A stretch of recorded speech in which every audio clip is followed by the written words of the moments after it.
So I have been away now for, at least according to the calendar, I've been, let's see, 6 weeks. And it feels like 20 years. I came back to the office today and I felt like I was on the fucking moon.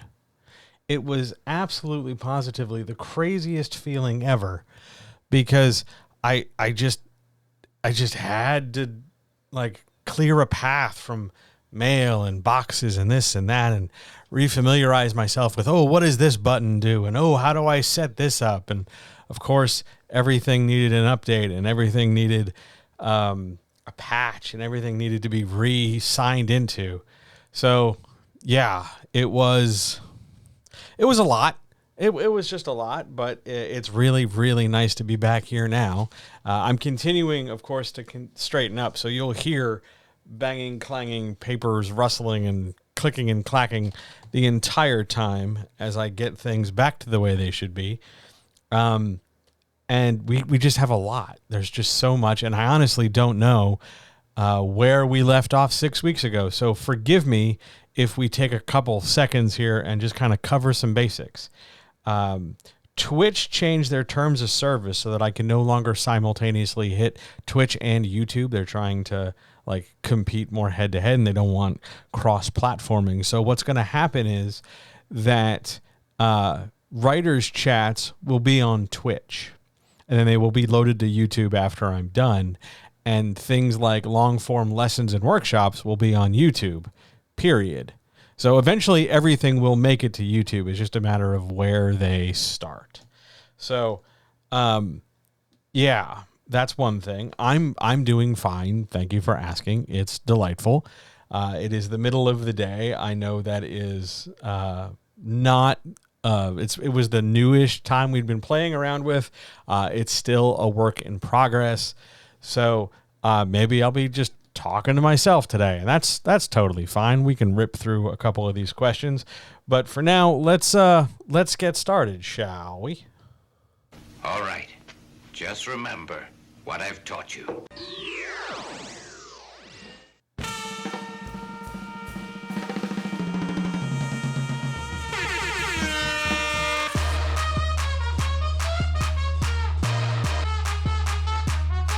What the fuck is that?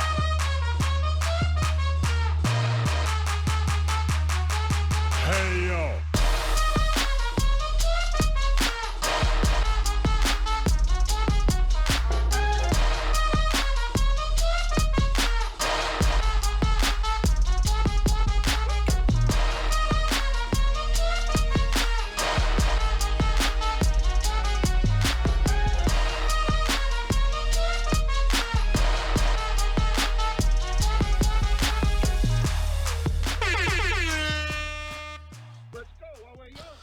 All right, so, ladies and gentlemen, guys, gals, non-binary pals, friends, writers, makers, doers, dreamers, pantsers,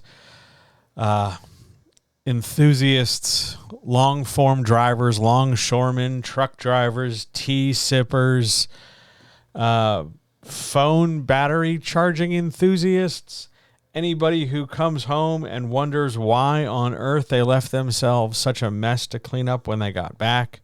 People who did remember to clean out the fridge before they went anywhere. People who remember to stop at the store on their way home so that there's food in the fridge. Anybody who's ever had to wake up after a long night of very deep sleep and realize that it's not actually the weekend and their whole schedule in their head's been thrown off. And most importantly, the comrades. Hi. This is the Writer's Chat for August the 1st. Wow. And through no fault of my own, I continue to be John, the guy who's going to help you write better. Hi.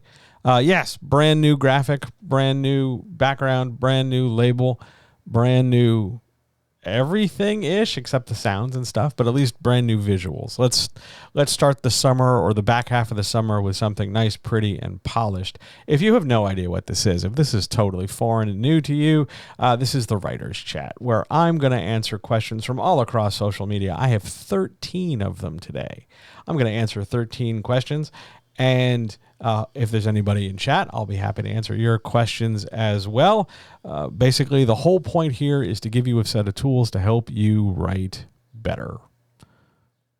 And I like doing this. We've been doing this now. Somebody asked me if I should number the chats, like go back through and edit all of them. I will count them for next week, and we will have a count on chats, and we will see how far we get just from the streaming era. Because I have 3.5 years of audio only chats where it was just me in a Zoom room with a microphone. I have those archived, but I should really start numbering chats, shouldn't I? Do something interesting about it. Maybe I'll start numbering with this one when I post it on YouTube later. So let's get started. Let's just jump in. The best way to do an awkward thing is just to start, and we'll go from there. So, ready for the first question? Here we go. Question number 1. Do you think publishers will use AI to evaluate submissions? The answer is yes. I think they will use it, and I think they have been using it. I think a lot of consultants and book-adjacent people will happily profit off of suggesting AI come in to do what is normally a very human-centric task. Because you can train a large language learning model. You can train machine learning to look for specific things. You can have it look for phrases. You can have it read for sort of context clues and at least pick up on the basics in terms of a file size and a file's general construction, as long as it ticks a few magic words that get flagged. But you'll lose that human element. You'll lose that human interest idea of like a person writing to another person connects emotionally. But I think a lot of publishers don't give a shit about that. I think a lot of publishers could not be fucking bothered, because in order to go for that human connection, you have to employ humans, which means you have to spend money. And publishers are not in the business of spending money. They're in the business of making money. So anything they can do to reduce their payroll cost or reduce any of their costs while expediting things and reinforcing the sort of that gatekeeper nonsense of, hey, look, this is how you have to be. You have to be this tall to ride the ride. You have to be this kind of hoop jumper to get published traditionally. Like, I think it's set up to further entrench the gatekeeping strategy. So yeah, I'm not even remotely shocked at this question. I think it's just a matter of time before it becomes more ubiquitous. And honestly, if you as a writer are wondering what you can do in the face of this, do not submit traditionally. Go find other avenues for publishing, because AI's here and people are going to absolutely just screw around with it, misunderstand it, misappropriate it, and use it in all different kinds of ways in late stage capitalism to herald a new era of just collapse, frustration, and mediocrity. Nothing good comes from this. Nothing good's gonna come from this. So of course they're gonna do it. On we go to the next question. Question number 2. Why are advances so low, and why are they handled the way they are? Well, we sort of answered part of this question with the first question. Why are advances so low? Publishers don't want to spend money. Publishers want to make money. Why are they handled the way they are? Okay, we have to do a little bit of a history lesson here. So the way they're handled is this. You will sign a contract for a book, a number of books, whatever, and there will be an advance, an amount of money given to you. And that could range anywhere from a few hundred to several $1,000s. And typically, that advance is not given to you all in one lump sum. It's given to you in pieces, and it's given to you in pieces because of certain milestones.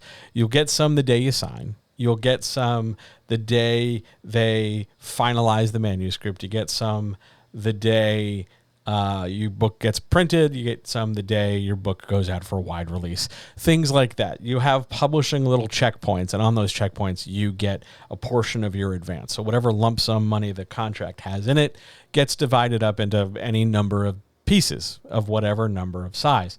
Now, they've been doing this for over a century at this point. And the reason why they do it that way is because way back when there was money and people were less concerned with hoarding money, you could live comfortably on an advance. You could, travel and have a house and put your kids through school just on the strength of your advances, and they'd be spaced out enough and move fast enough, thanks to things like patriarchy and white privilege and sexism and racism and a number of other factors, so that the average writer could scratch out a nice, decent living with a big enough advance, well budgeted, where the space between the pieces was small, but the amount of money was reasonable relative to the cost of living. Nobody was really struggling. Publishers realized that that's really expensive. We got to keep handing out these big chunks of money pretty regularly for writers. That makes it hard for us, the publishers, to hold on to the money if we keep giving it out. So what we need to do is stop giving so much of it out, and they started reducing the size of advances. They made a couple piddly gestures and reasons as to why. They said things like, well, the quality of books has declined, or with the changes in the publishing landscape, like when Kindles came out and digital reading and digital publishing came out even before then, they talked about how the landscape has changed. So the old-fashioned, that's what their word was, advance model no longer really applies. It's not that big a deal, though it is a big deal. But to them, they don't think of it as a big deal because they don't have to try and live on, $2,200 for 6 months until the next check comes. And they don't give a shit. They're not going to give a shit. They're not going to suddenly spontaneously care. But advances are low because nobody wants to spend money. They're handled the way they are because they're built on a system that worked better when there was money. Advances are one of the big thing that everybody holds up as this banner, aha, I've made it, I'm published, I have this advance. And what they fail to realize that it's the food pellet you give the hamster that's stuck on the wheel to keep them running. It's the little bit of encouragement. It's a little bit of oh, hey, keep moving, keep running the treadmill, keep navigating this maze, you rat. Here's a little bit of cheese, keep going. There's bigger stuff on the horizon, and there's never bigger stuff on the horizon. That's the whole thing. It's designed to keep you down. It's designed to hold you back, and no one questions it because there's nothing stopping a publisher from giving you $10,000 up front, $10,000 the day they finalize your book, and $10,000 to $20,000 the day your book publishes. There's nothing stopping them other than active disinterest. Why not? Think about what $10,000 could do. Think about what $20,000 could do. Why not? The money didn't go anywhere. They just don't want to give it to you. So that's why the advances are set up the way they are. And they look for reasons to spread them out.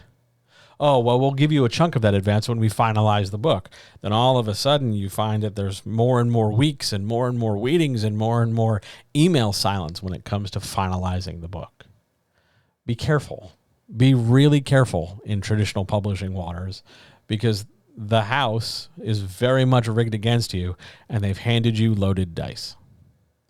Good question, though. Thanks for asking. Question 3.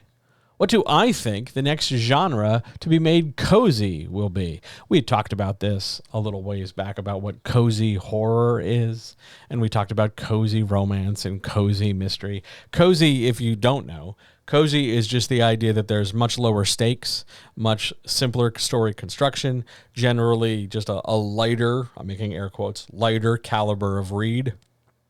They're a popcorn book, a disposable thing, read and forget, chuck behind you when you're done, leave it behind on a shelf at the place you're staying for the summer, read it on the airplane. Generally no great lasting import. They can still be good stories. Absolutely. They can be good stories and they can be well written, but it's not tremendous epic stuff. Cozy horror, is it like Scooby-Doo, Ross? Yeah, I guess you could call. That's more on the comedic side, but yeah, you could scale cozy horror like Scooby-Doo. Cozy horror is more like itty-bitty jump scares or just one not terribly gory monster kind of a thing. What do I think the next genre that's cozy? Well, we've got mystery and we've got romance, and now we have horror.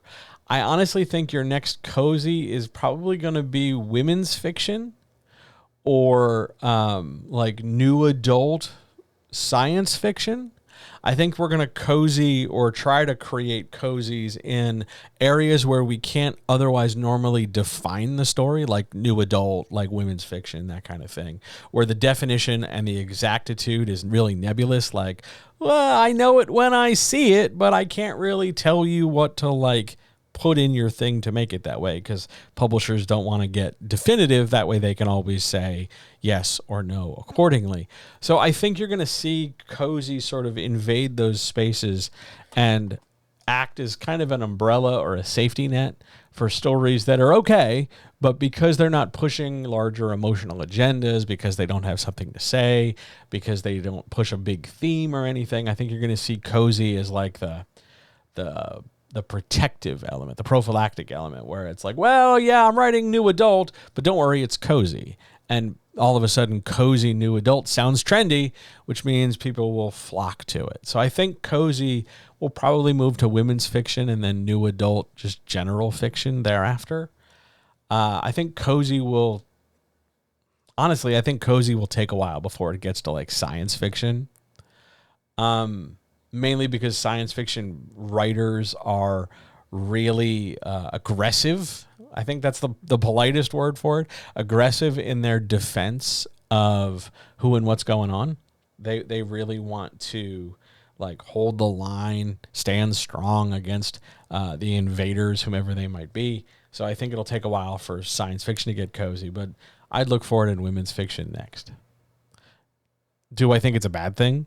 No, I don't think it's necessarily a bad thing. I think it's a thing. I think it's a choice. I think it's an idea.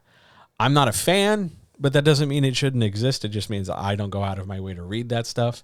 And I do wish that a lot of cozy writers would put down some of the shields and some of the crutches they have in and around the concept of cozy and really push themselves and really try not to just write the safe way and try to really say something, try to really go out on a big limb and push themselves as writers. I think a lot of them are very, very capable of it. And it bothers me more that they don't push themselves more than the thing they write exists.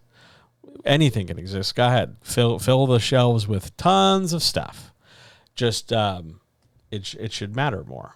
That's all. Do I think a show like Stargate is cozy sci-fi? What a great question that is. Yeah, to a degree.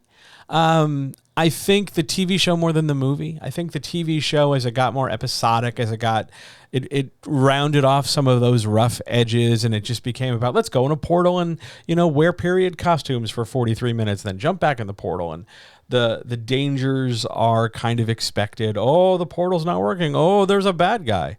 I think cozy is just sort of the bubble wrap to put around things where we don't have to push too hard for stakes. We don't have to push too hard for drama.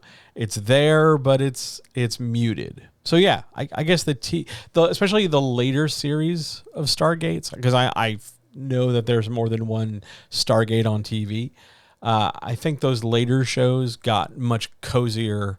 You also saw it with some of the later like Electric Company stuff, like The Librarians, the last season of Leverage, stuff like that, where very clearly the tone in the writing changed and it no longer became like, I want to say edgy, but edgy might be too hard a word, where it definitely got softer and a little bit goofier, a little sillier, a little bit more like broadly accessible.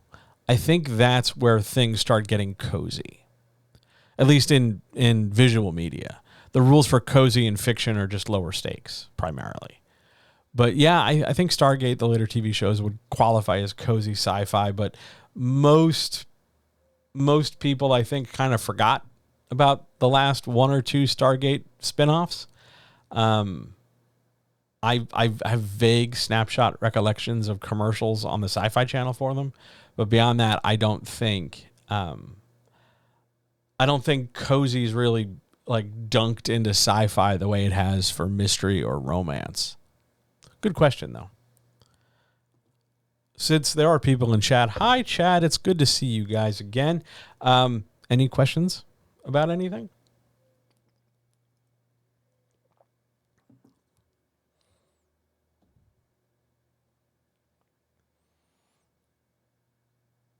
It's totally okay if you don't. We will just keep on moving.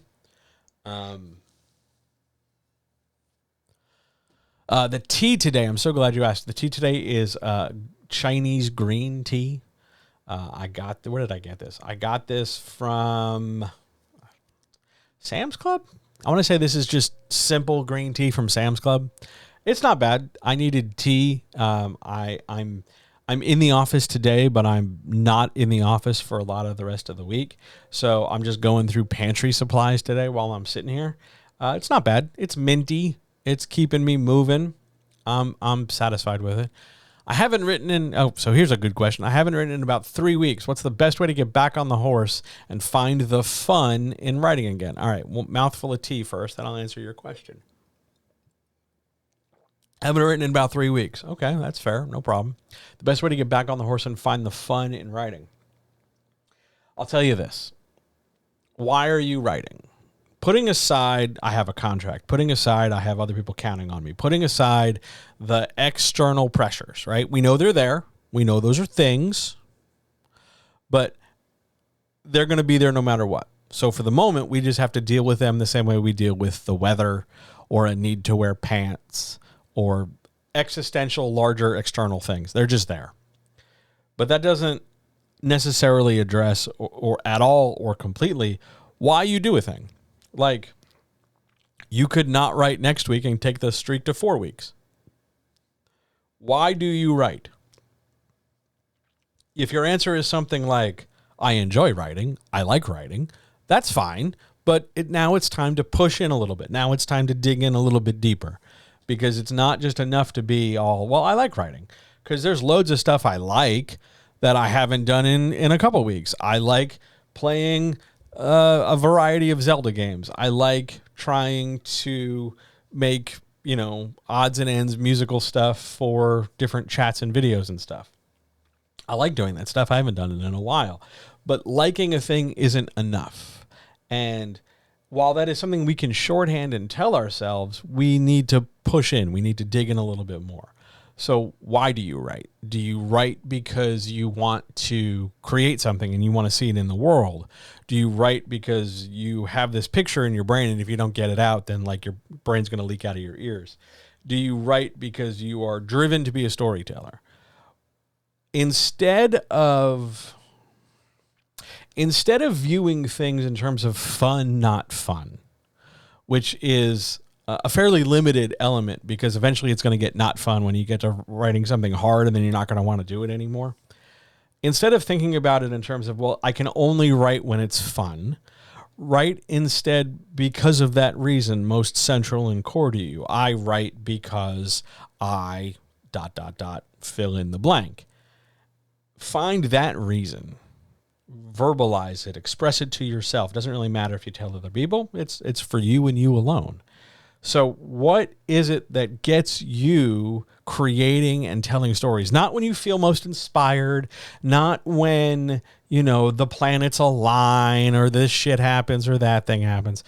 Why do you do what you do? What gets you coming back to it? Because if it wasn't a big deal at all, it wouldn't matter how many weeks you didn't write because you wouldn't be asking the question in the first place. Look instead for the why you write. And then understand that why, whatever it is, isn't going anywhere unless you decide to ignore it. It doesn't matter how long ago you wrote last. It doesn't matter how late or behind whatever curve you are. None of that shit matters. There is a reason you write. And sometimes writing is not fun, but sometimes writing has to happen. Either because of those external things, like I got to wear pants or there's somebody counting on me, but there also has to be that internal motivator of I write because I have a need and an urge and a drive to tell this story, because I have to get this story into the world because I believe in it and I believe in myself. Whatever that why is, it's never going anywhere. So the best way to get back on the horse and do it is to sit down and be honest about your why. And then realize that sometimes you just want to tell good stories and make art. Then who cares if it's fun or not? Sometimes it's going to be hard. Sometimes art is difficult. Sometimes good stories take time, and that means you got to put in the effort. And if you are open to things, if you are open to the world, if you're open to more than just the funness of it, and you're open to the discipline of, I got to sit here and do this, and I'm open to the experiences of the last 3 weeks and the worries I have and the excitement I have and the anxiety and this and that, and you're able to filter and pass and lens all these different things in and out, it will affect and shape the art. And because you have if I don't do this, my brain's leaking out of my face kind of things, then let all those different things permeate and infuse what it is you're making.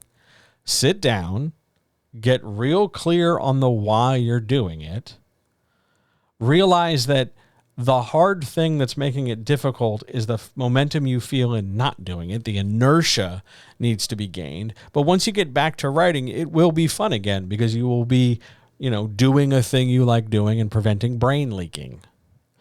The reason most people stall and the reason why people struggle to come back is not because the story's suddenly bad or because, they forgot their password to Microsoft Office or something. They feel like I took this time off, however much time, and now there's like this hump, this obstacle I have to overcome, and I've got to get all my momentum back, and I'm a bad person because I lost that momentum. You're not a bad person for losing momentum. It doesn't matter if you took 3 weeks, 3 months, 3 years, 3 lifetimes. It doesn't matter. What matters is that you have your reason why you write, and then you go back to it. And sometimes that means you sit down and do it when it's not fun, but it will become fun, if that makes sense. It's hard. Writing sucks. It's tough sometimes, but it's also fun sometimes. But you still have to do it because you're driven to do it. It's discipline, it's focus, it's effort, it's care. If you want to tell those good stories and make art, you are going to end up doing it on days where you don't want to. And I think for a lot of writers, that is a proving ground, a crucible, a breaking point. Because I think a lot of writers look at it only in terms of, I do this and it's fun, and I only do it when it's fun. And they never really seem to get anywhere. And they never really seem to have their effort match their ambition. But if you're looking to bring those two things closer together or have, effort exceed ambition, do more than you ever thought you could, push yourself to an even higher level than you ever thought possible, then you're going to have to show the fuck up for yourself. You're going to have to sit there and do it for you, no matter whether it's fun or not. The best way to get back on the horse is to sit down and put your fingers on the keys and just write. Not like, oh my God, I left dangling on chapter 4. I have to go right back to chapter 4. Take 2 pages and babble your way through a bullshit scene. Get the muscles going again. Then go back to chapter 4 or wherever it is you left off. But art will demand your attention no matter your interest, because creating art is a fully consuming process. It absorbs and demands and requires all of you. So respect yourself and show up for yourself and give a shit about yourself and just go back to work. Not that it has to be perfect right away, but not that it's been 3 weeks and you have to make up, I'm making air quotes, make up for the lost time. It's that you want to do this and nothing's going to stop you. I would focus on that. That's how I would get back to it. Because that's the exact same pep talk I gave myself this morning. Great question. Love your question. Good stuff. Shall we move on? Shall we march forward? You're very welcome. Question 4. If every sentence is a camera, how do I handle things that would be visual edits? Oh, good question. Love this question. Okay, so we know what a visual edit is, right? That's where the TV show you're watching suddenly cuts to a different camera angle, or we jump away to somebody we were looking at one scene and then all of a sudden we're looking at a different scene, jump cuts, match cuts, all that stuff. How would you handle that in prose? Well, sometimes, depending on what it is we're editing and how we're pairing these two things up, we're just going to hit enter. We're going to hit return. We're going to leave a white space on the page. A hard carriage return if you want to be, fussy about it. When the jump is dynamic enough, meaning we're going to go follow Ross and then we're going to jump and cut to John, Maybe we use a dinkus. That's a centered asterisk or a centered dot or a centered plus or a centered single symbol on its own line, dividing two paragraphs. Maybe it's not a page. Don't use a page break, and it's not a line. It's a single character with space all the way around it. Totally fine. If we are looking to cut in a more of a match way, like we are talking about, we visualize a car driving up and then we want to visualize a different car driving up. Well, then we make sure that the sentences are spaced apart, meaning we're going to hit enter after a paragraph and break it up. And that each of our sentences, or each of our paragraphs rather, start with a sentence that contains the same idea. So if we have, in the heist movie, if we have car number 1 carrying 2 people and car number 2 carrying 2 people, then we have a paragraph where the car number 1 pulls up and we talk about how the car pulls up and the way the tire crunches on the gravel, et cetera, et cetera. And then we have an exact same sentence starting the second paragraph that we've cut into for the car number 2. It's small visual elements, but it's going to be visual on the page. So it's how we orient white space, and do we repeat words and concepts to give us a sense of similarity between the mental imaginative picture we're painting. Beyond that, mostly it's going to be word choice, because you get to control what the reader imagines from one thing to the next. Is that the octograph yes, that is the octograph that Scrivener separates scenes into. Yes, the hashtag, the octograph, the number sign, the symbol. Yep, it's dinkus. It's a divider. They're all the same term. Dinkus is the publishing printing term. Also, it's a goofy word. But yeah, that's the separation symbol. That tea is good. Minty as hell. It's on the border between toothpaste minty and decently minty. So if I just drink it fast enough, it won't be a problem. Beyond, I'm sure, just to come back to the visual edits part, I'm absolutely sure there are things I'm not thinking of. There's a million bajillion different ways to visually edit, and most of them are going to be handled on the page just by how you orient the text, and a lot can be handled based on what that text is. But I'm sure somebody somewhere is screaming into their headphones as they listen to this podcast version, or they're watching the video on YouTube after this goes up. They're yelling a million different things, or they're leaving comments down below in the YouTube comments as to things I've missed or forgotten. So, yeah, let me know, and I'll tell you more things. But also, some of this is also situational. Like, I don't know what 2 things you're writing. It's not one size fits all. So it depends on what you're writing and how you're writing it. Most of the time, though, your job is to put a movie in the reader's brain. So as long as you can handle that and control each camera and control each sentence to put those images in, the edits will more or less handle themselves, unless you really, really jarringly yank the reader around. But you'll figure it out. Trust yourself to draft. Trust yourself. On we go. Question number 5. I got this question last week in a meeting. How do I even figure out what the pacing is in my story? Because we always talk about pacing, right? People worry, oh my God, what about my pacing? What about my pacing? Am I going too fast? Is my pacing too slow? Is my pacing off? And you'll get bullshit feedback from people on social media about, oh, well, the reason I rejected this story was because of the pacing. Pacing, just so we're clear, just so we can define some terms, pacing is the consistency or the meter at which events and time pass in the story. When I say time, I don't mean like every day something happens in a story is the same length, because we can, just wipe a day away with a hand wave. Nothing happened for 2 days. Well, all of a sudden we've jumped forward in time. Pacing is how long we spend on a thing in our story, and how long each thing, whatever it is relative to other things. So if you've got a mystery, let's say, and we're looking for clues, some clues are less important than other clues, because that's how clues work.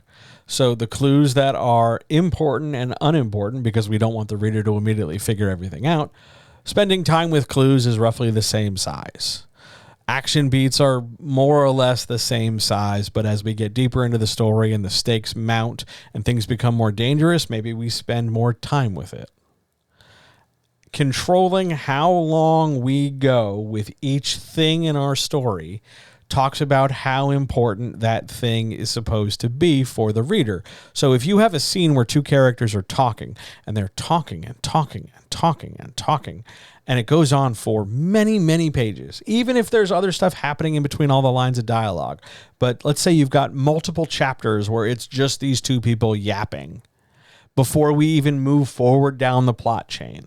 If you've just got characters talking and you're taking up so much time and space, the reader's going to look at this and go, wow, we've been reading this conversation for 5, 10, 15 pages.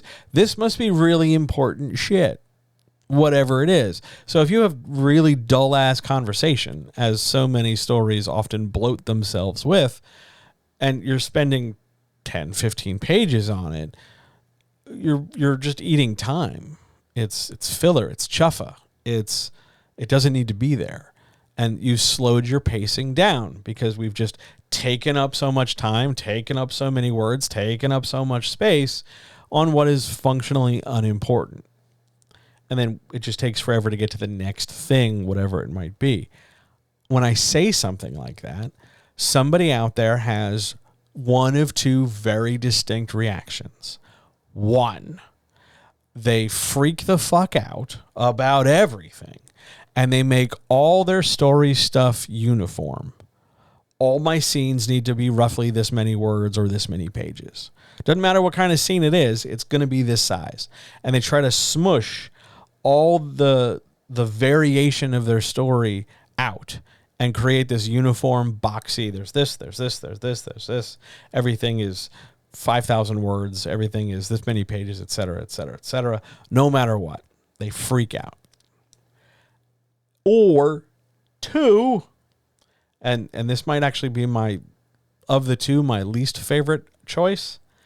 They drag everything out because it's all supposed to be important. And then when they get to the end, they mash down the accelerator, and all of a sudden, after this really slow story where it just, everything feels like we've been told this whole fucking story by an ent. All of a sudden, we get to the ending, and then it's over in like 2 seconds. The rubber band snaps back, and we are rocketed past the, post-climax because it's over now. Okay, bye-bye. Hate it. Hate it. Here are the rules for pacing. Here are some basics to pay attention to for whatever you're drafting, however deep you are into it, no matter the genre. If a story element, maybe that's a scene, maybe that's a chapter, maybe that's an event, it's a thing in the story. If a thing is important in the story, make sure there are enough words in and around that thing to make it clear to the reader that it's important. That doesn't mean that you have to spend like 20,000 words to belabor some point. It just means that if you have a thing, if you have X, and X is supposed to be important, make sure the words around X indicate it's important, and then move on. Your pacing will naturally sort itself out over time as you draft and as you write. Yes, some scenes are going to end up slower than other scenes when you don't mean them to. The fix for that is revision, editing, trimming, getting a coaching session. This is not a situation where we have a singular formula that we apply to everything. This is not a math class. This is a more dynamic, artsy kind of thing. If you're going to spend a certain amount of importance on a thing, put good words to it. Trust yourself. This is huge. That you've watched enough TV, you've played enough games, you've seen enough shows, you've read enough books, that you have an inherent sense of how long or how slow or how fast or how big a a story should be and how it should move from one thing to the next. You've got to trust that experience you're bringing into writing. Now, granted, if you're watching this for some fucking reason and you're like 9, first of all, I love your parents for letting you just absorb whatever material you want. That's rad as hell. And 2, understand the very simple principle of when you're done talking about a thing, move to the next thing. That's going to fix the majority of your pacing problems. You figure out your pacing by looking not at the technical side of it, but by figuring out, okay, why is this scene taking so long? Did I do the important thing, or do I need to move forward? That's how you figure out your pacing. Also, something to be said for the fact that most people can't figure out their pacing on their own because they're too close to it. They assume everything is a disaster more often than they assume everything is fine. That's why you ask for help. Just get some help. If you go to johnhelpsyouwritebetter.com, you can get help for free. That's johnhelpsyouwritebetter.com. But there's my shameless plug for this hour of the afternoon. Hooray! On we go to the next question. Question number 6. What are 2 things I should probably be spending more time thinking about with my romance novel? Ooh, spicy. So, 2 things you should be thinking about. 1, what kind of theme beyond romance are you putting in this story? Because it's a romance novel. Somebody's fallen in love with somebody else. Gender doesn't really matter here. Identity doesn't really matter here because those things are real fluid. They're spectrum, so it could be whatever. But when we take the romance and we put it off to one side, and it's there, but we're not dealing with it right now. What else is your story about? What are your themes beyond romance? Because romance is going to be one of them. But what else are you trying to say? Not that you need to like bludgeon your reader with a history lesson or something, or go out of your way to like set up an atmosphere. Like, here's what, a typical day in the 1700s was like. You don't need to do that. That's not really a theme. I mean, what else are you trying to get across? Your story's about developing a romance. Cool. What else? Is it about believing in yourself, standing up to a bully, found family, persevering over unusual odds, understanding that you were stronger than you first thought, the deleterious effects of capitalism? What is your theme outside of romance? That would be item number 1. Put a big gold star next to that. Item number 2.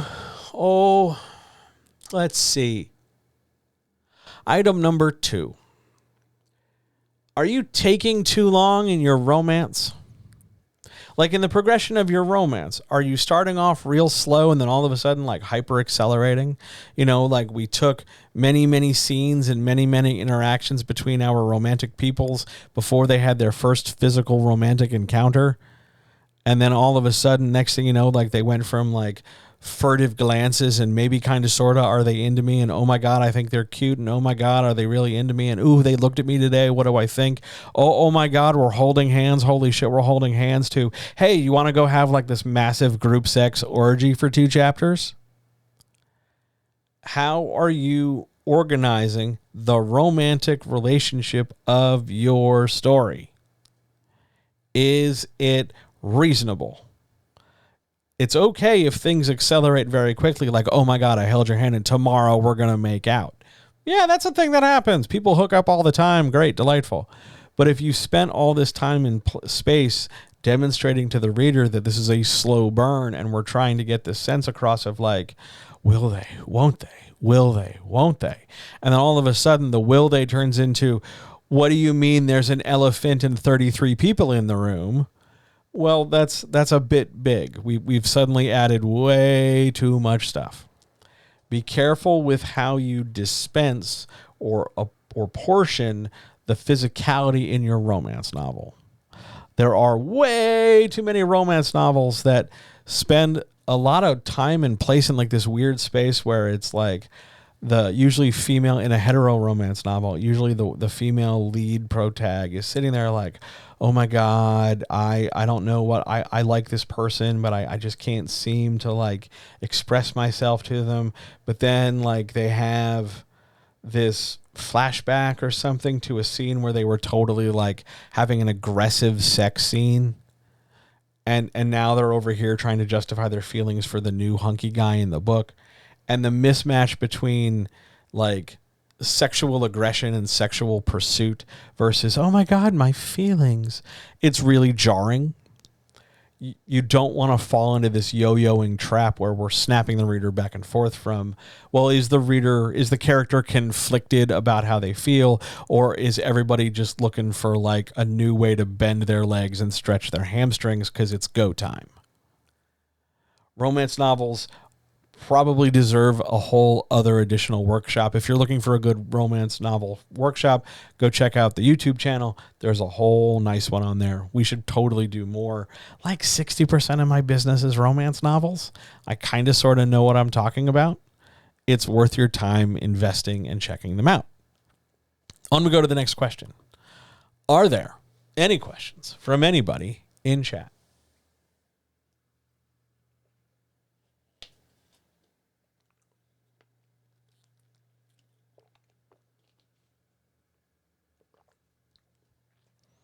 If not, we shall march proudly on. What is developed tonality? I wrote it down during a previous writer's chat, but have nothing else beside it. Developed, okay, so let's talk about tonality, and then we'll talk about developed tonality. What an awesome question. Tonality is how you sound. Tonality is the way you express yourself. That's tonality. It just is. When we make an effort to shape our tonality, like we're going to try to sound more serious, you as a writer are trying to sound more serious. Let's say you're going to write a very different genre than you normally write, or you're going to write in a style that requires a bit more effort and thinking and construction on your part. You are changing the way you normally communicate. You are trying to do, like if you write in first person all the time, and then all of a sudden we want to go to third person, or vice versa. Or if you're trying to, you're a pretty casual person and all of a sudden you're like, I'm going to begin blogging and, coming across as a professional. When you shift your tone in a constructed, manufactured way, you've developed your tonality. Prior to that, it was just tonality. It's just how you sound.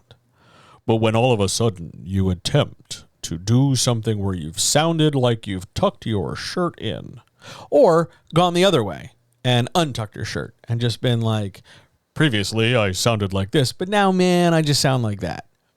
Whenever you shift from your just default tone to something else, you have developed your tonality. I haven't talked to that. That's a while ago. That was several writers' chats back. Good question.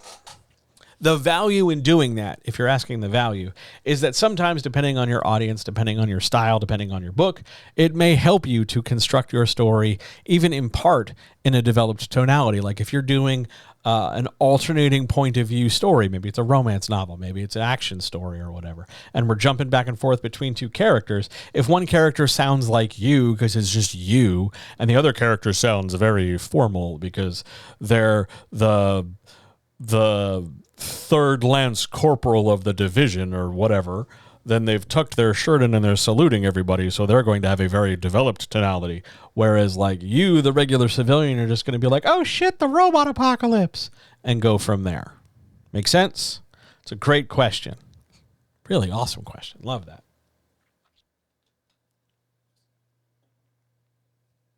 Oh man. Shall we move on? It's a good one. Question number 7. What are 2 things I should probably be spending more time thinking about with my fantasy novel? So, same as the last question, only now we're going to talk fantasy. Oh boy, here we go. So, I'm going to give you different ones than I gave the romance people.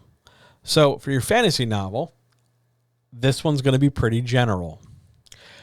Is your plot dull? Is your plot dull? Do we just have characters walking from point A to point B doing shit? Is the quest too straightforward? Are your characters, well, we'll deal with that one in a second, but is your story too linear? Because if it is, and it's fine that it is, but my question and my challenge to you would be, hey, if it's so linear, why is this thing 130,000 words? What is it that justifies it being 130,000 words and not like 80,000 words?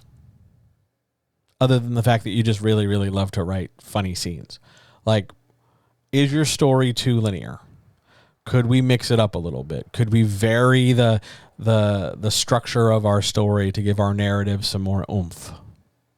That's item number 1. Item number 2. Are your characters really, really one-dimensional and almost always overpowered? So what happens in a fantasy novel is you get a couple different very well-tired, beaten half-to-death cliches. And one of them is there's a new guy and a very experienced other guy who's been there and done that. And the new guy rubs off on the old guy to give him an appreciation of like, you know, he sees things through new eyes, and that warms the cold heart of the tired guy. And then usually the tired guy dies and the new guy is left bereft or something.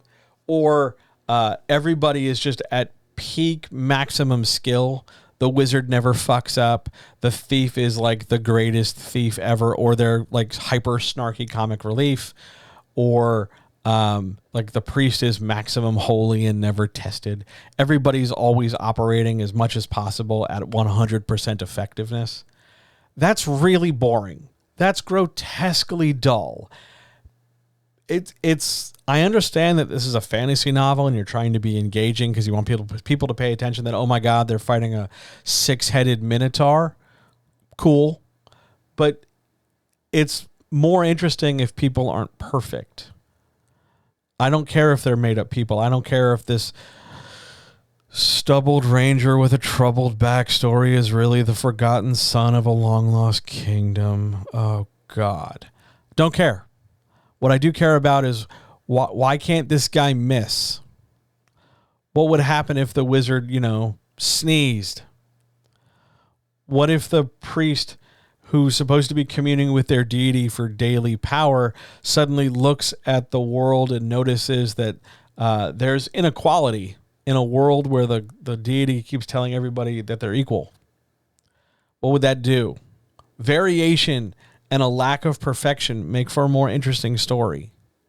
Combine that with a variation in plot structure so that we're not just walking from the Shire to Mordor and back and we filed off all the serial numbers, or we've not just unlocked the 4 sacred magic happy houses and collected the 4 Happy Meal toys and then we have a super weapon. As long as we've kept it varied, and as long as we've added things like, hey, we're taking a detour over here, or hey, we've put these characters in a relationship. We've done something different and new. Not enough stories, not enough writers take enough risks that way. Fantasy demands it, because otherwise everybody's story, after a while, just starts really looking the same with just a different coat of paint. Oh, you're Western. Okay, so you're British European fantasy. Oh, this is, samurai. Okay. Oh, this is, sort of weird Renaissance gunslingers. You must watch Critical Role. Okay. Oh, this is, a little bit goofy. This is something else. Oh, this is dark and brooding. After a while, all we're doing is slapping a different color paint on the same 10 ideas. Variation, variation, variation, not at a cosmetic level, but at a story architecture level, is going to do a lot better for you writing-wise, publication-wise, readership-wise, than just being one more person writing one more story with one more ranger who's got one more set of stubble and abs.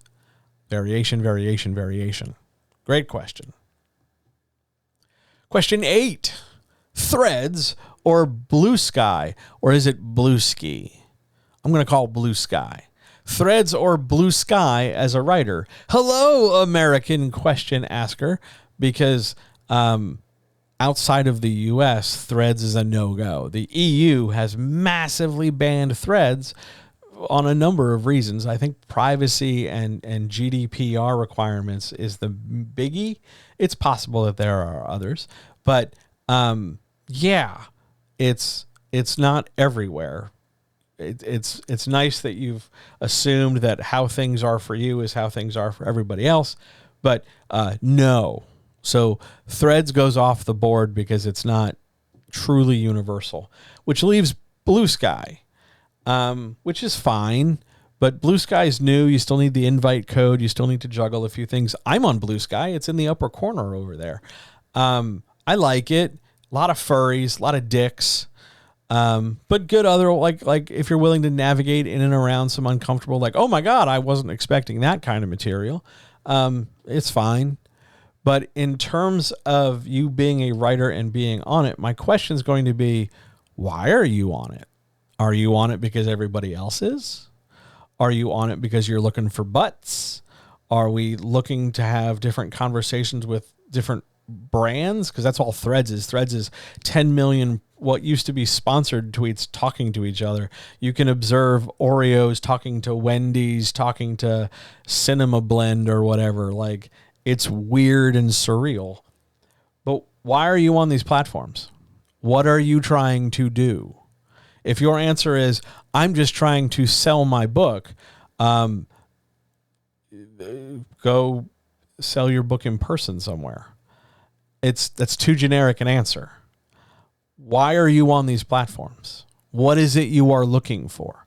What is it you are trying to do? Mouthful of water. Because now we're going to get fired up. Don't just get on a damn platform because you think everybody else is on the platform. And don't just use that platform to litter it with the detritus of your sales links, because that's the same shit that polluted and clogged every other platform. And then we move on like locusts from one thing to the new hot thing, and somehow you make it work. Why are you on this platform? What are you going to do here on this platform that you didn't think you did well enough on the old platform? That's the reason to stay on the platform. I'm on Blue Sky. I'm using it to see what other people are doing and see how they're doing it. But I'm also seeing like whole other communities that I never, ever dreamed of interacting with. And while I'm not sitting there constantly pitching like, hey, do you need help? Hey, are you writing a book? Are you writing a book? Are you writing a book? The way I did when Twitter was good. It's still an opportunity. It's still a chance. It's still a thing for you to do better, for you to evolve from platform to platform. Because decentralization, the idea that we have to be on like 11 different platforms and scratch out small, meager livings one place or the other, that is still unfortunately kind of the name of the game. But why are you on the platform and what are you doing with it? Because just pick one. Just pick one. Just pick one. If you listen to the podcast from a couple weeks back, I recommended that every writer, no matter who they are, no matter what they're writing, just needs 2 platforms. Just pick 2. Any 2. I don't give a shit which 2. Just pick 2. And get good at them. Get comfortable with them. Develop from them. And that'll be enough to leverage to go to a 3rd platform. And then past that, anything else is gravy. We don't need to be in 11 places. It's not generally good for our mental health to be spread out so thin over 11 places, constantly monitoring each one, and then, oh, by the way, finding time to write. If you like Threads, go ahead, enjoy Threads. If you like Blue Sky, go ahead, enjoy Blue Sky. Pick one and do something with it. Use it for something more than just, here's my sales link. Sign up for my newsletter. Here's my sales link. Ooh, here's a giveaway. Put down the horseshit nonsense. What kind of things would your main character be doing today? Childish games. And instead focus on, hi, I'm a person making a book. Who are you? What are you into? What's got your life moving the way it moves? That's really interesting. Here's what moves my life the way it moves.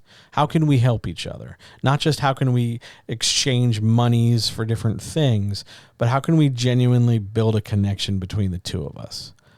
You could do that. I know it's weird.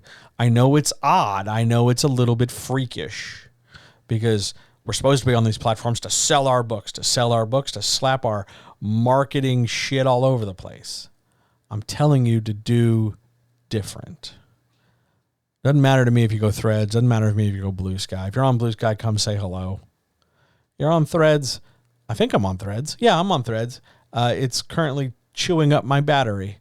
So yeah, I'm there too, but I look at it, but it doesn't matter which platforms you're on, so long as you are using them for a greater than sales potential. Good question. Question 9. Besides emotional and sexual tension, what's another tension I should know? Well, first of all, there's like a lot. There's a ton of tensions. So how about we do dynamic tension? Dynamic tension is the weight or the emphasis we place in between actions in an action exchange. So an action exchange is anything where multiple people engage in a series of things. So an action exchange might be a boxing match where I throw a punch, you throw a punch, I throw a punch. It might be a chess match. I move a piece, you move a piece, I move a piece. It might be a car chase. My car goes here, your car goes there. It might also be two people just working together, not necessarily in competition. But if I'm, prepping the entree for dinner and you're over there chopping the salad, then the tension isn't necessarily between, oh my God, which one of us is going to be done first, but it's a tension between our competing sounds or the fact that we're working together or the pre-existing drama we brought into the kitchen when we decided we had to stop arguing for 2 minutes so we could feed our family. Like dynamic tension's point, the purpose of it is to highlight the difference from one action to the next. And the difference between the expectation of one action to the next. I throw a punch with the expectation that you're going to get hit. You throw a counter punch with the expectation that I'm going to get hit. And where the tension comes in is not only in the fact that one of us is going to get hit, but it's also in the idea that one of us could block it or one of us could move out of the way. And that sets up and creates a further level of consequences. Because maybe I could move. Now you have to readjust. Now you have to move. Then I get to move. Then I get to punch and you weren't expecting a punch.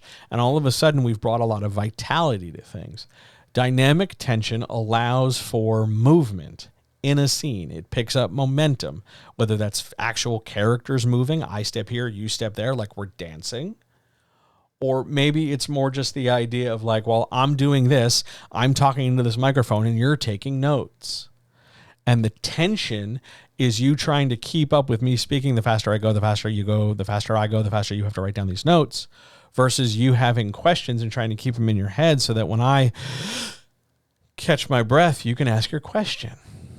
Dynamic tension is almost always present in scenes. Maybe it's not a lot of dynamic tension, but it's always there because there's always some lever you can manipulate as a writer. There's always something you can do in a scene. Maybe it's external because you have, your characters are out camping and then snap, a branch breaks and they wonder, oh my God, is it wolves? Or maybe it's just two people in a high school hallway clanging lockers and wondering, oh my God, did you do the homework for next week? Dynamic tension is always there because it's the juxtaposition between the potential of one action and the consequences of another. Dynamic tension. It's rad. On we go. On we go. Are there any questions from anybody in chat?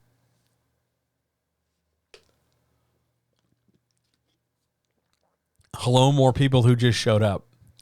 I see you. It's nice to see you. Thanks for being here. My little button, hang on. Yeah, I press the little button and it doesn't give me the pop-up because I don't know why. But it's good to see that you're here. Thank you for being here. I really appreciate it. Questions, anyone? Otherwise, I'm just going to keep drinking minty tea and water as it becomes progressively hotter and hotter in this room. Questions? Nothing? Shall we move on?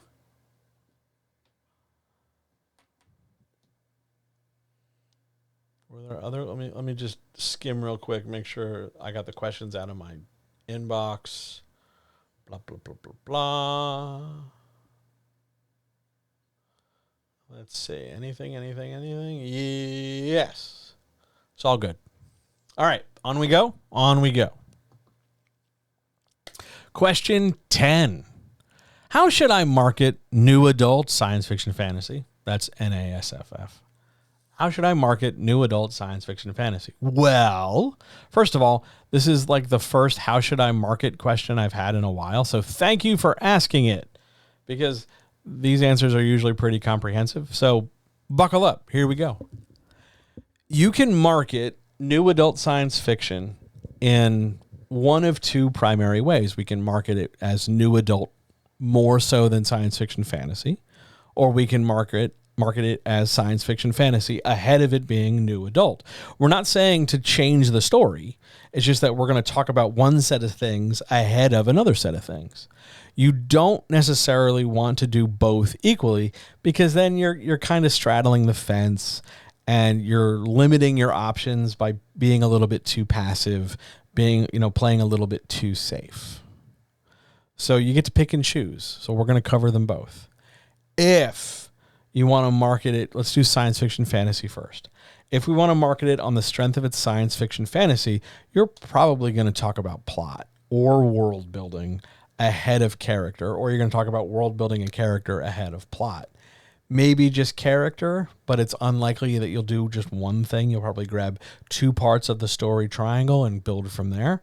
But you're going to aim in traditional science fiction spaces, or maybe you're going to aim in irregular science fiction spaces and realize that everybody else and their mother is talking about world building and plot. So what you're going to come out with is character and plot, and the world building becomes secondary. Or maybe you're just going to focus on character. Who knows?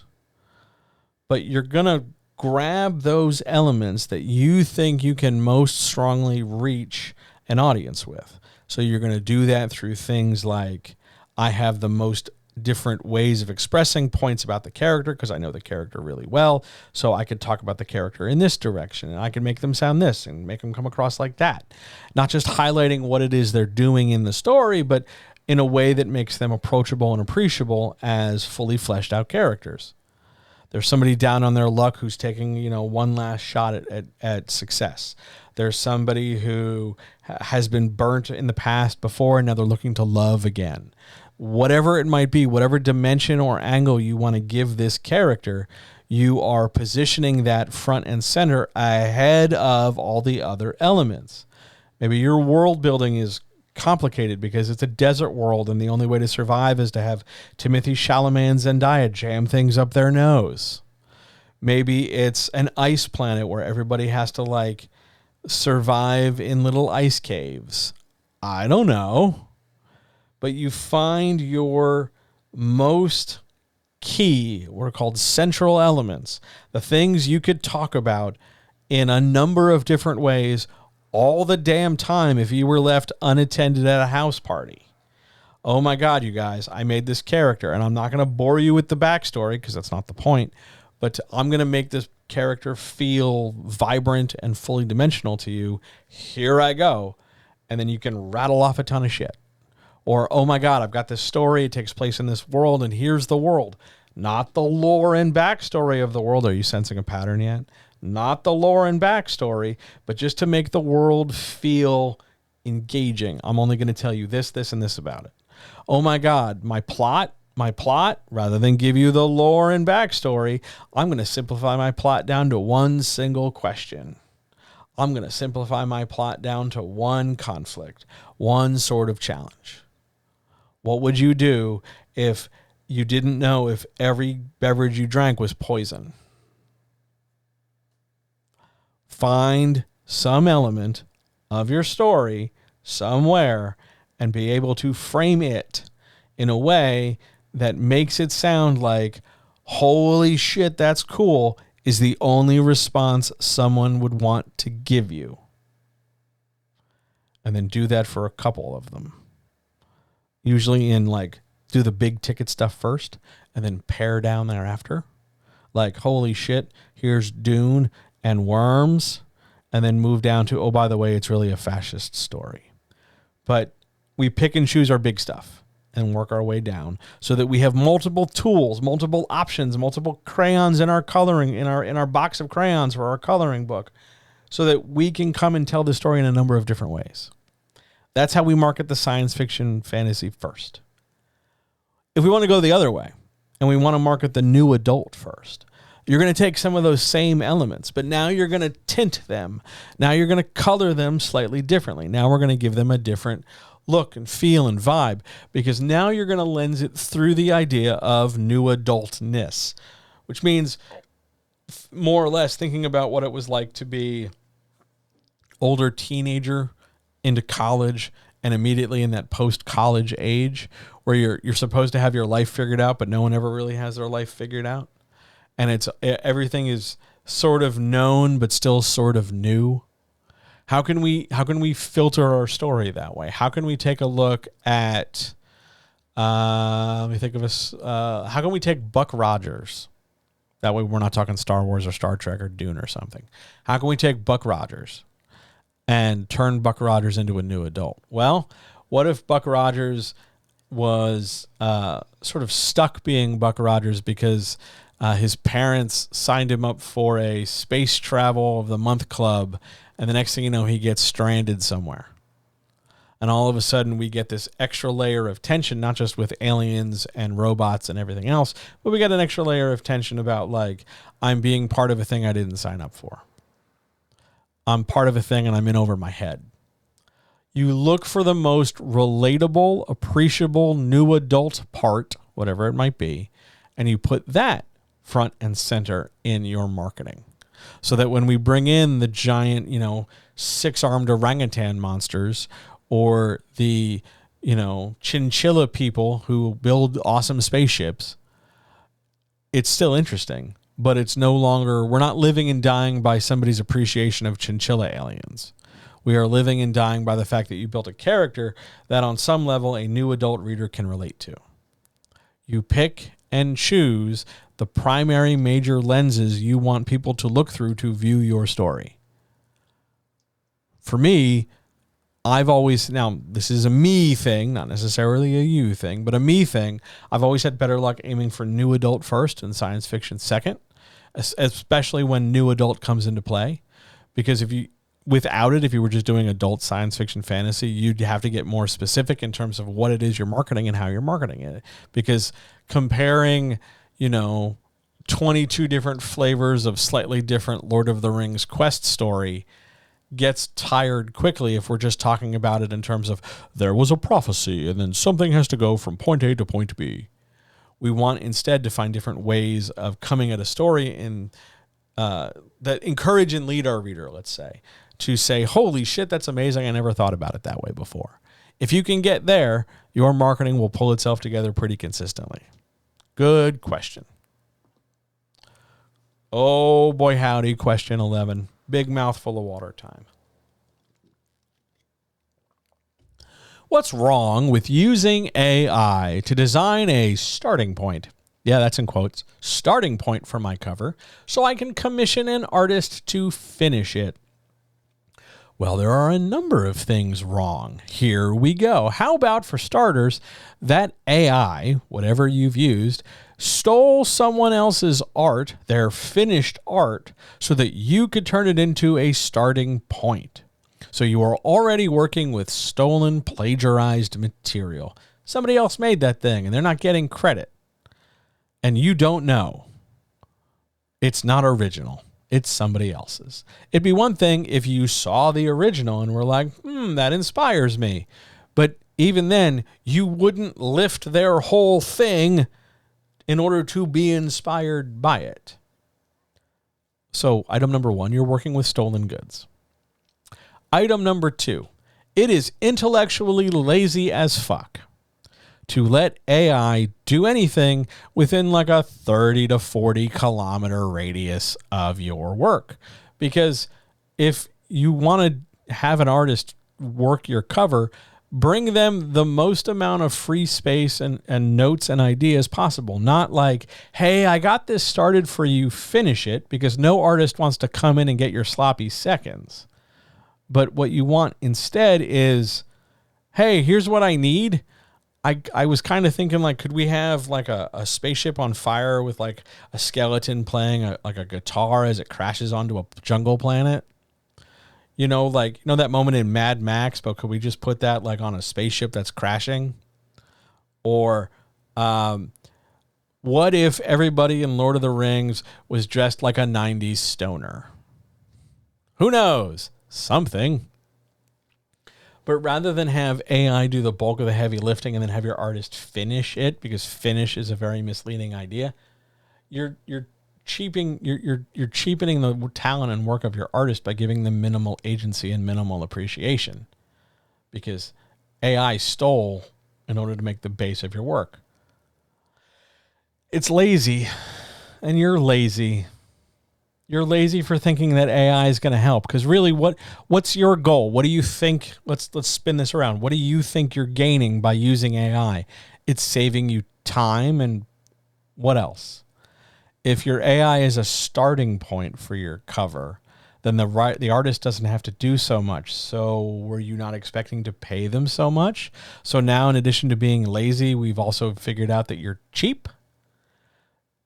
Really? Why? Are you just, I mean, if you're using AI at all, why not just go the whole route with it and just have the AI do the work? That way you can just fully ignore the artist part of it entirely. Or did you just hire the artist so that you could say, well, I had an artist, and skirt the line between I'm using AI and an artist? Why? It's not really like a do both kind of thing. It's a pick one and live with the consequences kind of thing. Either you give enough of a shit that you want to employ an artist so that they can earn a living and not die, you know, have some food, keep a roof over their head, afford their medicine, whatever it is they do to have, you know, a life. Or you're far more interested in a plagiarism machine that's looking to expedite the process and suck the joy and life out of art. Which of those things do you want to do? You don't get to do them both, because that's a chicken shit move. Well, I want the best of both worlds. Well, one of those worlds isn't a best. One of those worlds is the worst.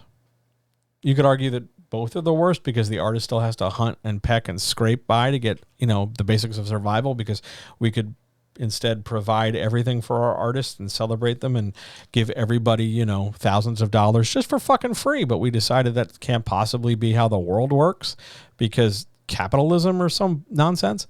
But that's neither here nor there. The point I'm trying to make is using AI at all is bad. It's just bad. Now, there's this comment over here in chat that I use ChatGPT and John. No, you use me. I'm happy to be employed. I'm very, very good at my job.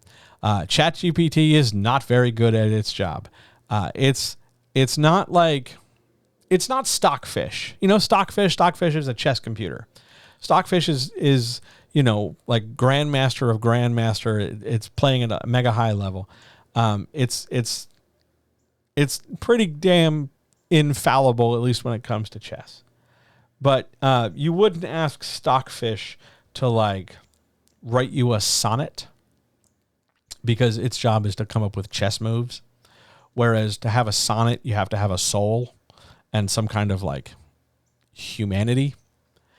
ChatGPT sucks. It's not human. It doesn't understand things. It just spits back information, often incorrect and error-prone information, because it's just looking to serve. It's not a true AI. It's a clumsy file shredder meets a crude data collection, like search function in an Excel spreadsheet. Don't do it. Just don't do it. Pay your artist. Be a real person. Give enough of a shit to employ an artist to do a good job. there's no reason to have an AI starting point. If you can elaborate, all the little prompts you type into AI in order to get it to work, you could just give that to the artist and then give them a few more bullet points. And then you could have a real conversation with a real artist to get real art made so that your book can have, gasp, a real cover. There is no reason to use AI anywhere in this creative process. Is that clear? Don't be lazy. Don't be cheap. Don't be unethical. Do better. Be a good person. I understand that that's a scary prospect for some people, but fucking do it anyway. Don't use AI. On we go. Question 12. What can I do if I'm intimidated by the craft of writing? Okay, that's fair. The craft of writing, when we talk about it like that, can be intimidating. There's all these terms, all this jargon, all these stories and books you're supposed to, I'm making air quotes, supposed to have read and understood. You have to know these things, like as if everyone is just like hyper aware all the time about Brecht and Chekhov and the value of Dostoevsky, and everybody knows like 3 different kinds of like sentence structures or something. And if all that stuff with all those things really freak you the hell out because it just seems like extra school and hyper perfectionism and it just makes you feel stupid, I want you to know, plain and simple, that you don't need to know fuck all any of it. There's a baseline you need to know in your respective language and in your respective grammar for your respective language. Now, I'm doing this in English, so a lot of these rules are English Anglo-centric, and they don't apply to things like Slavic languages because the construction is different. Or they don't have anything to do with a lot of indigenous languages because the construction and the rules are different. We're not really breaking out into like symbolized writing. We're not really moving into hieroglyphs or more modern, kanji or anything. We're just English. There's a baseline set of rules. When do I use a period? When do I use what kind of punctuation? If you can learn that, and you can learn that, quotes go around words that characters say out loud, and people, most of the time, when you're writing lines that go in quotes, they go on their own lines. You hit enter. We try not to make our sentences too super long, even if they're accurate. We try not to have unclear pronouns, so it might help to know what a pronoun is. But beyond that, it doesn't really fucking matter. It really doesn't. You don't gain anything by remembering the work of like Brecht at any particular point, or, if you've never read Emily Dickinson, no one gives a shit. If you never, got real deep with the classics, like if you're not up on Sophocles, nobody's coming to take your car away. It just doesn't matter. The craft of writing is there for a set of people to really give a shit about. But you can not know the craft and still produce good writing because you are not the craft. The craft is just a set of stuff, a set of knowledge, a set of skills, and you can train those skills and you can gain knowledge of the stuff, and you might kind of do it without knowing that there are terms for it. Like, hey, John, what is it called when 2 people do this? Oh, that's a such and such and so and so. You might not know there's a term for it, but you might have written a scene where that happens. You might have written a thematic flashback and had no idea it was a thematic flashback. You just needed to have this scene where a person remembered their childhood. It's okay if the terminology and the complexity and the history of writing as a thing and the heroes of the past and the ghosts of the past all seem like really big deals. You don't have to interface with really any of that stuff. It might be interesting. You might find some books written by some people that are interesting. You might enjoy reading, Moby Dick or Antigone or something. You might like the Iliad. You might like, Dante's Inferno. Who knows? You might also hate War and Peace. You might also hate Dracula. You might dislike, I don't know, Devil in a Blue Dress. Loads of different things. You don't have to like them all. You don't have to know them all. If you're intimidated, pick and choose the things you like and stick with them. Now, yes, if you pick and choose like only two things and you never make an attempt to really push past that, yes, eventually you will run into some frustration. You will run into some tired stuff because no one piece of media can teach you everything. They have to work sort of in concert with other stuff. But if you're really, really intimidated by it, understand that a lot of the craft of writing can get resolved and managed by doing the act of writing. And a lot of the terminology and a lot of the complexity and a lot of the big academic bullshittery stuff, you don't need it. You don't need it. I'm overeducated. I'm way overeducated. I don't use half the shit that's in my brain. It's annoying. I wish I could have dedicated it to things like compassion and empathy probably 20 years earlier than I learned it. I would have paid more attention in other classes. I would have, met more people and done more things. The craft of writing is, I think, overly complex, overly privileged, and mostly unnecessary. So if it intimidates you, hey, you're not alone. But please don't feel like you have to go master it before you start writing. Just go start writing. It's going to be fine. It really is going to turn out just fine. Don't worry about the craft. Shall we do one last question for the day? Question 13. Why does my story have to, air quotes, say something? I saved this question for last. Originally, question 12 was going to be our last, but I like this question, and I want to end with it. Yes, your story has to say something. I don't care what story it is. I don't care if we're seeing Dick and Jane run. I don't care if we're hopping on pop. I don't care if we are stabbing at thee from hell's heart. I don't care if we are plunging into the heart of darkness. Doesn't matter to me. Your story, even if it's the story of a young woman returning to her hometown and falling in love with the bad boy, or the story of two unassuming people from the wrong side of, from all other sides of the tracks, meeting each other and going on a noble quest. I don't care what it is. It has to say something. You have an obligation. We are not just painting a chalk outline on the sidewalk waiting for the rain to wash it away. We are creating some art. We are waiting for your story to reach us and impress upon us your experience in the world. You have a view on the world that no one else does. You have feelings that are similar to other people's feelings, but no one feels them the way you do. Not the same intensity, not the same flavor, not the same vector, nothing. Totally different world, totally different person. You have something no one else has. And that something, that view, that set of ideas, that belief system, that experience is to be shared.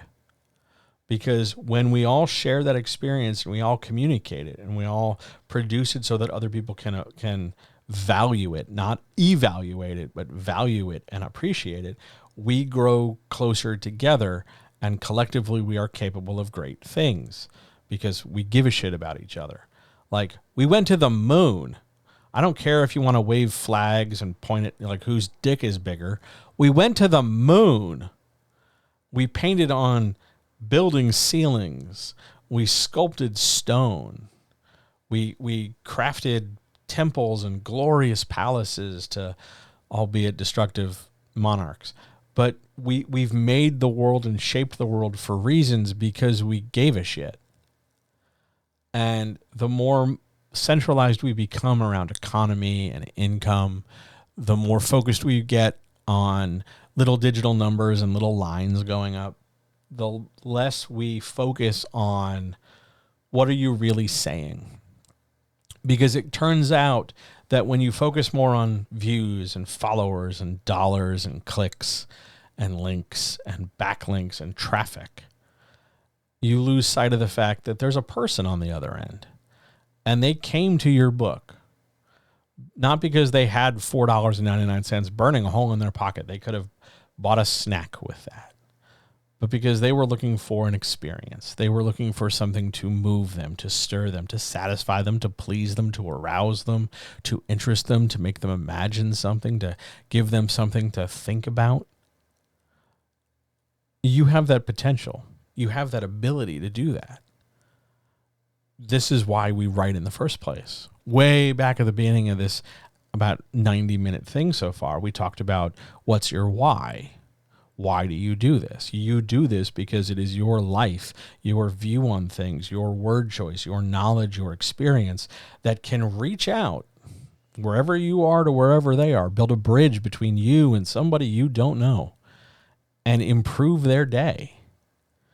You can make them, for a few minutes, better. You can fill them with joy. You can fill them with happiness. You can arouse them. You can satisfy them. You can educate them. You can inform them. You can provoke thinking. You can do that. You have that ability. But your story needs to say something in order to do that. You need to have a theme. You need to have multiple themes. Your story needs to be more than just the story of, well, it's two rangers and a knight who walk across the forest. Yeah, that's fine. That's okay. But what are we saying beyond that? Is it a story of struggle, a story of hardship? Not just, oh, well, it's really hard because they fight a dragon. What are you saying about your life? What are you saying about how you feel? What are you saying of your experience in the world that's coming across through the medium and the conduit of your writing? I'm writing a romance novel. Okay, what are you going to say about love? I'm writing a Western. Okay, what are you going to say about, I don't know, loss or vengeance? I'm writing a cookbook. Great. Why? Because you've nonfiction-wise, you've picked one of the hardest things in the world to sell. Even though everybody eats, cookbooks are notoriously difficult to break into market because you need strong as hell food photography and rock-solid recipes. So why? Because there were way easier ways to spend your time. Is it because you really want people to understand that it's totally okay to eat those weird colored bits of meat? Because, food? Or is it because when you were a little kid, you remember growing up in a household that always smelled like food and you equated that smell with love and hope? And you want to give that feeling to somebody else. So you sit down and you make a book that empowers that, enables that, ennobles them. Your story has to say something. The people who I talk to who are so resistant to the idea of saying something, they're not bad people. They're not. They're not fascists. They're not Nazis. They're not, monsters.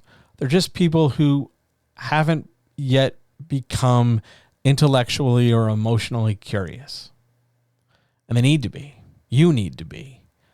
Because there's this whole giant world out there that gives way more of a shit about what your book says rather than what your book is. Because there's a whole big giant world out there that's going to read your book and they're going to feel something. Because they're not going to feel something because, it's a story about two hunky firefighters. No, that's not going to do anything beyond like possible titillation. They're reading your book and they're looking for your book because they want to feel something. They had a bad day. They want to sit down on the couch and read a book. It's raining. They miss somebody. They want to sit there and stare out the window and feel better. You can do that. That's why your story has to say something. It's not to be pretentious. It's not to show off how smart you are. It's because it is in the act of saying something, whatever that something is, you're giving a shit about mankind, humanity. You're caring. You're being empathetic. You're being compassionate. You're being creative. That was the whole point, right? Like we talked about earlier, if you don't tell this story, your brain's going to leak out your ears. You think that's because everybody's desperate for $2.99 per click? Or do you think it's perhaps because people need to be moved? People need to care. And you have the ability to engender that, to develop that, to fire that up. You can do that. You should do that. It's important. Now, here's a question over here in chat. Why wouldn't you want to say something? Like, I get forgetting to do it, but why not want to do it? Do they see it as upping the difficulty? Yes, I think there are two reasons why they don't want to do it. One, they automatically assume that in order to say something, it's going to be really, really tough. Like it becomes this extra thing they have to learn how to do, or it's very hard to do it. It's very complicated, and it's going to require like adding more shit into their story or building more things into it. And like they don't think about their story that way. They don't want to change their story to bolt on these pieces that they think they do. They think it's very hard to do, so they don't want to do it. And the other thing is they don't stop and think about the expectation they have. When people talk about stories saying something, they have an assumption. They think that, oh, well, the stories that say something are always, like, I didn't like reading them in school. I found them boring. I found them difficult. I found them, bad. And I don't want my story to be bad. I read the Brothers Karamazov in high school, and I liked it. I liked it a lot, but a lot of my classmates thought it was one of the worst things ever committed to paper because it's like 2,000 pages long. The names are really tough, and it doesn't have a whole lot of like ninjas or bears or sex scenes in it. So it's real hard to get through when you're in high school. And we were told over and over the story says something. The story has a lot of moving parts, and it's a big, giant thing. And people just assume that if you're trying to say something, just like that book was, that you have to write a boring book they're not going to like, and nobody wants their stuff to be boring. What they don't realize is that in the act of saying something, you don't have to like staple extra shit into your story. You just need to clarify and clear up what it is you're saying in your story. And maybe add a little thing here or there, maybe tie together this more accurately, or maybe rewrite that scene where the character has the breakdown so that it can do more than just be, oh, that's the scene where Janet's mad. There should be, I think in everybody, there's a want to affect people. I'm a writer. I want to make people laugh. I want to make people happy. I want to, like, yes, we frame it in terms of like, I want to sell a book. Yay. But I think internally beyond capitalism, there's this point of like, I want to reach somebody. And it is in the saying something that they do the reaching. But because we don't spend enough time talking about how or what, and we don't work with enough people individually to turn around and go like, hey, here's how you're going to reach them. Like if you're writing a gay romance novel, if you're aiming your gay romance novel at people who are just newly out of the closet, let's say, which is a very popular little subgenre of gay romance, then your book can have a remarkable reassuring effect on people who are newly out of the closet that it's okay to be out of the closet. Because here are people just like me, just like you, who have lives and are, it's a little bit fantastic because we're reading a story where, somebody's not wearing a mesh t-shirt on club night, but here's a story and I can relate to it. That's important. That's a thing. Most people think it's more complicated than that, or they think that it's automatically bad. That's why they don't want to do it, which is a real shame because it doesn't need to be. It can be pretty simple. I mean, you can make it more difficult, but you can make anything more difficult. We could, add in a whole other subplot. We could, bring in more people. We could spin more plates over the course of our story. You often don't need to. You just need to be clearer. You need to be more decisive in your language. And it might take a little bit longer because you might have to do like an extra rewrite here or there, or like really choose to let something go that you're attached to, or put something in and you're a little uncertain about it because you've never really talked about it, because it requires vulnerability. If you're looking to reach the vulnerable other, you must first find your vulnerable self. There's your therapy quote for the day. My therapist is going to be so pleased, even though I know they don't listen to my chats because I swear too much. But the point is, you have to find you so that you can reach them, which means you need to know what it is you want to say. and then figure out how we can line up the story to be congruent with that.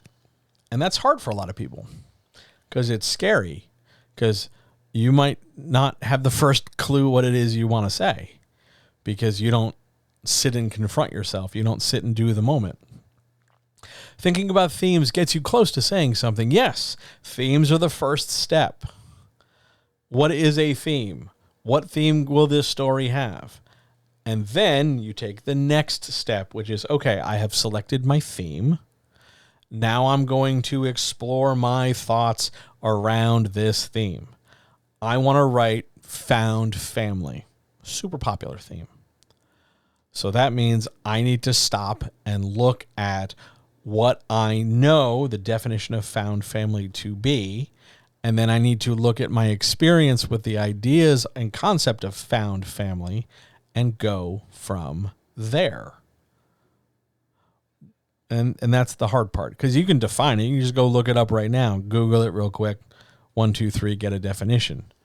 But to think about how it relates to your life, to think about what your found family means to you, might also mean sitting and having a moment where you think about your biological family.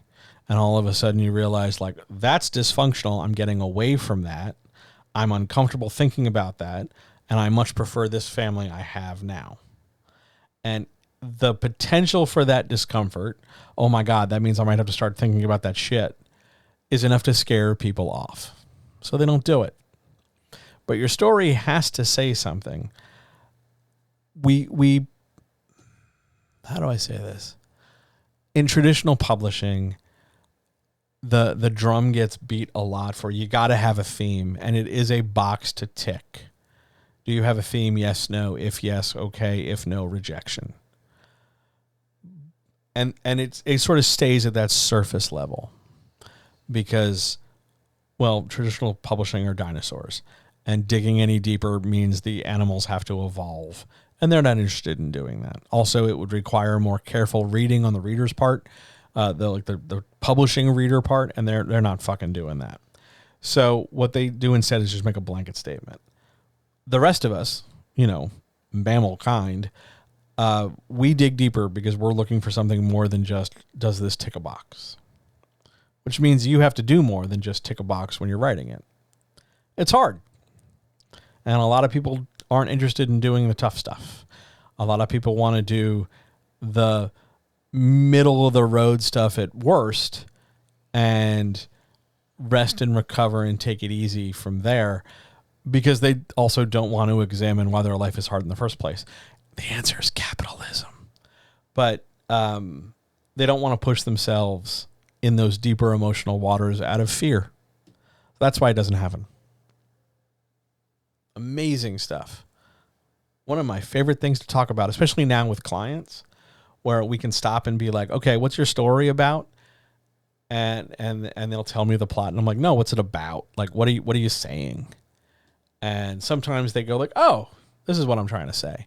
And other times they ask, well, what do you mean? And then we get into this conversation. And then other times entirely where they're like, I'm just going to repeat the plot because it sounds like you didn't hear me. And that's not what I mean. I mean, like, you, even the people writing the most like epic fantasy trope factory, say something.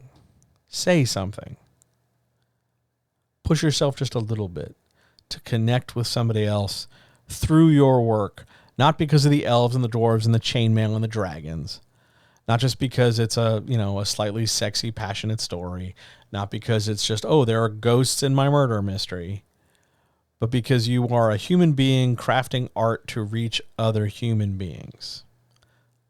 Do that. It's worth the extra time and effort. Say something. On we go. Are there any questions from anybody in chat? Else we will get out of here. And I say get out of here, but really all I'm going to do is upload this to YouTube in a minute.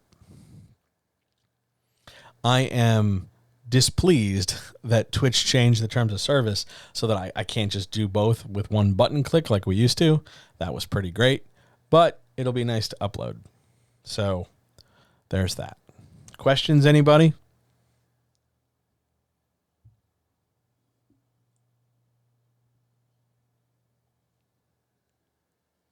Otherwise, we'll get out of here. Shall we head to the outro? Let us head to the outro.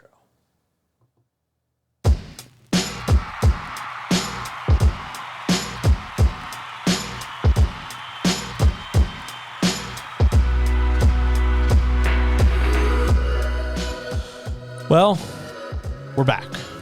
We're back. We're getting back. We're getting our feet underneath us. We're continuing to move. We're building forward. Everything's going great. Thank you so much for checking this out. Thank you for your questions and chat. Thanks for being here. Thanks for asking stuff. It was wonderful. It's good to be back. We're back on our regular schedule, back on our bullshit, as the kids say. The next time I will be right here in your eyes and in your ears will be probably August the 8th. Right around 1 o'clock. I might just do the next one on YouTube just for the hell of it, but stay tuned for things. Thanks so much for being here. It really means the world. If you enjoyed this, if this is what you were looking for, please remember that you can support each and every single thing I do by going to patreon.com/John Helps You Write Better. $2 a month. $2 a month gets you so much on a weekly basis. Things like this. Things more than this. Oodles and oodles more. Please. $2 a month. I think it's worth your time. I will see you next week right back here. Same YouTube/Twitch channel. For more details, for more help, for more everything, go over to johnhelpsyourwritebetter.com. All power to all people. Thanks to the comrades for sticking with me. It feels good to be back, and I'm really pleased. But side personal note, over the next 1, 2, 3, 4 days, I'm driving 2,100 miles. So spare a thought. Send good vibes. It's a lot of driving. But I'll be back here bright and early, eager and chipper, to stream more questions, to give you more answers, to do more things, and help you write better. I'll talk to you soon. See you.